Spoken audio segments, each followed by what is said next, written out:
હાલ એક પૃથ્વીને લઈને એક દુઃખદ સમાચાર સામે આવી રહ્યા છે। જે કંઈ પણ શરૂ થયું છે તે ચોક્કસપણે સમાપ્ત થાય છે। જે રીતે પૃથ્વી પર જીવનની શરૂઆત થઈ હતી તે જ રીતે તેનો અંત પણ આવશે। આવી સ્થિતિમાં એક દિવસ એવો આવશે જ્યારે તમામ જીવોનો નાશ થઈ જશે અને કંઈ પણ બચશે નહીં।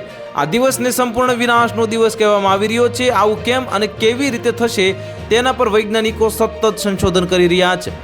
આ દરમિયાન તેમણે કમ્પ્યુટર સિમ્યુલેશન ટેકનોલોજીનો ઉપયોગ કરીને ચોંકાવનારી માહિતી આપી છે। આમાં તેમણે કહ્યું છે કે એક દિવસ મનુષ્ય અને પ્રાણીઓ સહિત કોઈ પણ જીવ જે પૃથ્વી પર ટકી શકશે ને અને પૃથ્વી સંપૂર્ણ રીતે નાશ પામશે।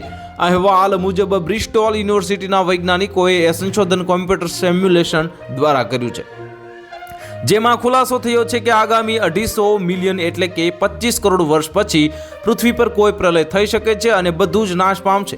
વૈજ્ઞાનિકોના મતે પૃથ્વી પરથી મનુષ્ય સહિત તમામ જીવો અદૃશ્ય થઈ જશે। તે સમયે પૃથ્વીનું તાપમાન 70 ડિગ્રી સેલ્સિયસ સુધી પહોંચી જશે। આવા વાતાવરણમાં પૃથ્વી પર કોઈ પ્રાણી કે મનુષ્ય ટકી શકે નહીં।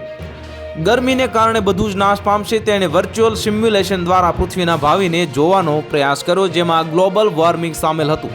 આ પછી જે પરિણામો જોવા મળ્યા તે ડરામણા હતા। વૈજ્ઞાનિકોનું કહેવું છે કે જે દરે આપણે પૃથ્વી પર કાર્બનનું પ્રમાણ વધારી રહ્યા છીએ તેના કારણે આ લુપ્ત થવાની સંભાવના છે। તો હાલ માટે આટલું જ। મળીશું નવી અપડેટ સાથે। જો તમને અમારા વિડીયો પસંદ આવતા હોય તો વિડીયોને લાઇક કરી દેજો, ચેનલને સબસ્ક્રાઇબ કરી બાજુમાં આવેલા બેલ આઇકનને દબાવી દો, જેથી તમને આવા સમાચારની અપડેટ મળતી રહે।